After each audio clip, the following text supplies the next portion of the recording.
Ministério Público da Espanha, vamos falar do Daniel Alves, anunciou que vai recorrer ao Supremo Tribunal Espanhol contra a decisão que absolveu Daniel Alves da acusação de agressão sexual contra uma jovem de 23 anos.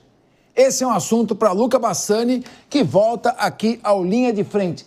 Luca, me conta, vão recorrer então? A decisão tem falhas?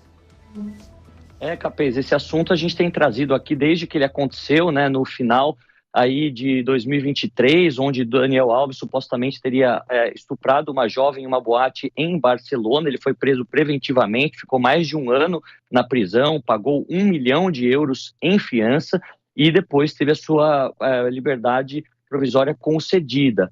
Vale a gente dizer que, nesse caso, ele foi, então, condenado inicialmente pela Justiça da cidade de Barcelona e depois, na semana passada, algo que trouxemos aqui para a nossa audiência, um tribunal da Catalunha, portanto, da região, como se fosse um tribunal estadual, acabou o absolvendo, dizendo que havia inconsistências nas evidências mostradas pela vítima e o seu relato. Todavia, a própria vítima, através da sua advogada, disse que irá recorrer e o próprio Ministério Público da Espanha, agora saindo da instância estadual, se assim a gente pode dizer, recorrerá à Suprema Corte Espanhola, que seria como se fosse o nosso STF. Todo este caso está sendo acompanhado com grande destaque pela imprensa esportiva espanhola, dada a notoriedade de Daniel Alves enquanto jogador e também pelo fato de ele ter já ficado preso. Teve aquela questão dos passaportes, né? A justiça espanhola temia que pelo fato de ele ser cidadão de 2 países, tanto o Brasil quanto a Espanha, ele poderia fugir da Espanha e não cumprir a devida pena determinada pelas autoridades espanholas. Então é um caso que acaba abrindo muitos precedentes para a questão da violência sexual e também a apresentação das provas, se elas são suficientes ou não. Aí eu deixo para os nossos competentes juristas na mesa, incluindo você mesmo, professor Capês, para tentar ver qual seria a base legal. Obviamente que isso depende também do sistema espanhol, né, toda a questão penal na Espanha, que em muitos casos é diferente do Brasil. A gente vai ficar de olho vendo como isso pode repercutir na liberdade de Daniel Alves, que ainda permanece assim como foi concedida no final do ano passado. Só uma pergunta, Luca, parece que isso aí gerou também um constrangimento junto ao governo espanhol. A própria Maria de Jesus Monteiro, que é a vice-presidente primeira do país, teve que contornar uma situação. Quer dizer que gerou um mal-estar essa absolvição, é? Gerou um mal-estar, porque foi um caso que ganhou notoriedade. Ele aconteceu ao mesmo tempo que houve aquele beijo também na final da Copa do Mundo feminina entre o Luís Rubiales, que era o dirigente da seleção espanhola, e a Jenni Hermoso, uma das atletas. Então, 2 casos de importunação, de violência sexual ocorrendo concomitantemente e também envolvendo figuras importantes no meio do esporte espanhol. No caso, Rubiales também foi condenado a pagar aí numa espécie de taxa, né, de indenizatória a Jenni Hermoso de cerca de 10 mil euros, bem pouco considerando as cifras do futebol.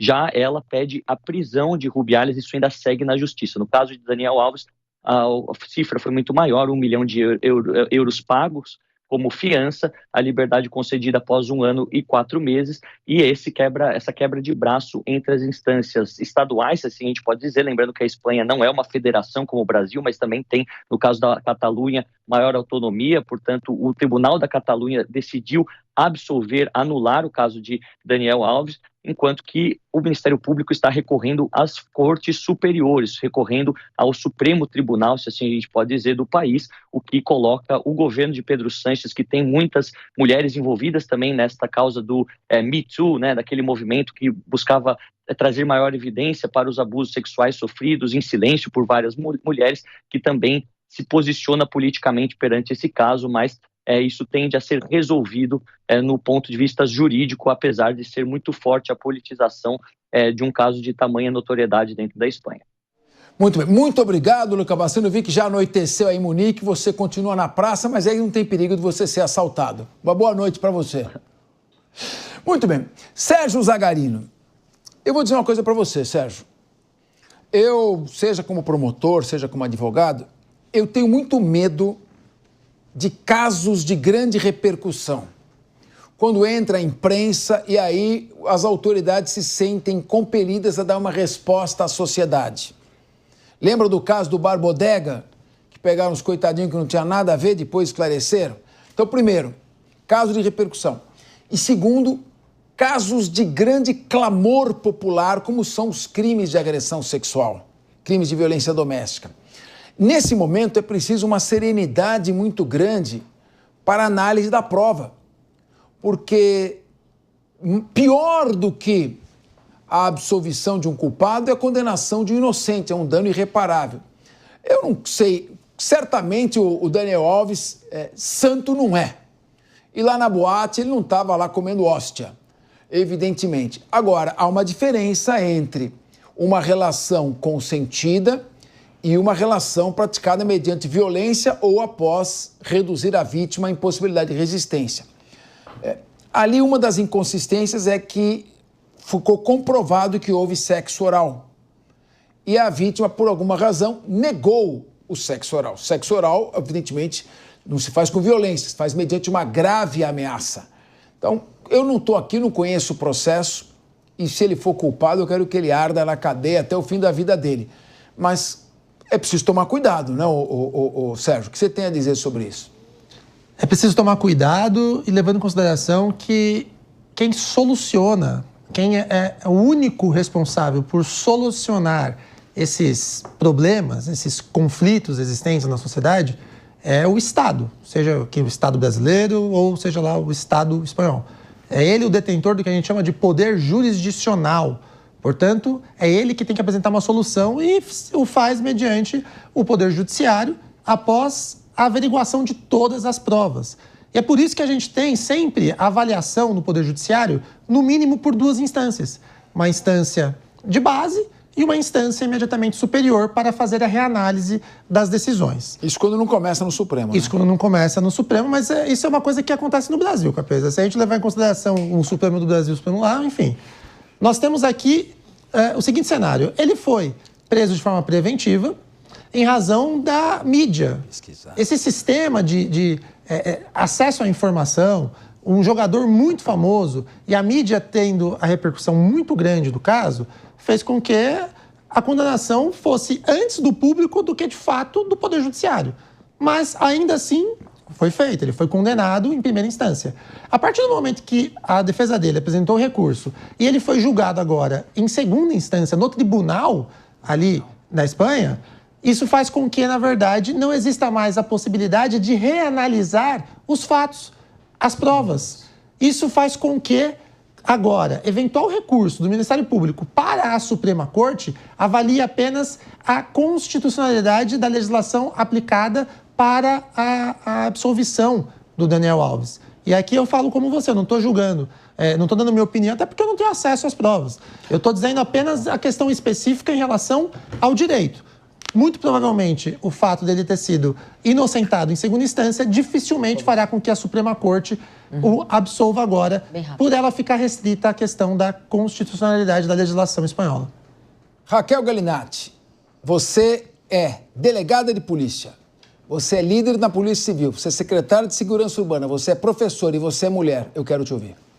Quando a gente fala de crimes de violência sexual, é claro que esses crimes ocorrem na clandestinidade e a gente tem que avaliar todo o conjunto probatório porque fica, assim, confrontada a palavra da vítima e a negação da palavra do agressor. E nesse confronto é necessário uma busca por percorrer o caminho possível dos fatos com provas robustas, fidedignas, que deem embasamento para a denúncia e condenação posterior. Quando há ali, por unanimidade, uma anulação de toda aquela prévia condenação e a justificativa do Tribunal Superior foi de que descobriram sêmen na boca da vítima e que ela não tinha falado que haveria também ocorrido práticas de sexo oral, para mim também é frágil essa justificativa para liberação de outros e desconsiderar outros conjuntos probatórios que ali foram falados. Será que realmente ocorreram outras provas que ali foram muito bem colocadas e reiteradamente mostradas e divulgadas mundialmente? Porque, pelo que nós tivemos conhecimento pela mídia, não só prova testemunhal ocorreu, prova através de câmeras, o caminho todo. Agora, venhamos e convenhamos, uma vítima de crime sexual, vocês acham mesmo que essa vítima estará plenamente capaz em suas faculdades mentais e para que ela consiga verbalizar toda a agressão sofrida? O que a gente não pode, com certeza, é de uma forma precipitada, porque aqui só tem dois caminhos. Ou eles se precipitaram ao previamente condenar publicamente, mundialmente, alguém que seria inocente, ou agora erraram também em inocentá-lo. Das duas formas, ainda não está muito claro, porque ou erraram na primeira vez, porque o que foi noticiado era um amplo conjunto probatório, ou erraram agora com uma fragilidade de justificativa na soltura ou na absolvição de um suposto agressor sexual. Eu vou concordar com a professora que o fato de ter havido sexo oral ou não significa a ausência de estupro, porque ela estava dopada. A acusação é que ela estava fora do seu estado de consciência e não sabia direito o que fazia, e ele se aproveitou desse estado de inconsciência ou de perturbação dos sentidos para fazer com que ela se submetesse. Inclusive, pode até ser mais uma prova de que ela estava sob efeito de drogas ou de álcool, o fato dela não ter se lembrado sequer de ter feito sexo oral. Mas, meu querido Rodolfo Marins, o povo quer outros assuntos também. Temos coisas para falar.